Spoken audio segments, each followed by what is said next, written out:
જો સ્વભાવમાં, વાણીમાં, વ્યવહારમાં અને ઘર પરિવારના દરેક વ્યક્તિ વચ્ચેના સંબંધમાં જો આમૂલ પરિવર્તન ન આવે તો મને સાધુ કઈ ન બોલાવજો સાહેબ.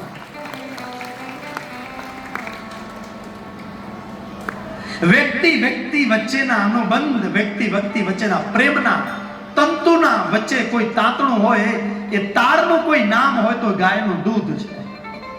ભગવાન શ્રી કૃષ્ણ ગોપ ગોવાળોની સાથે ગાયો વનમાં ચરાવવા જાય અને બધાની સાથે બેસી કુંડાળે વળી અને સાહેબે સમૂહ પ્રસાદ લે છે. ક્યાંય કલહ નથી, ક્યાંય કલેશ નથી.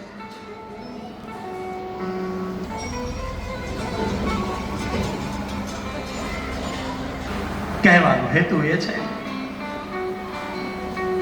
કે ધર્મ ગ્રંથો એ પહેલા તો વ્યવહારના ગ્રંથો છે. બહુ ધ્યાનથી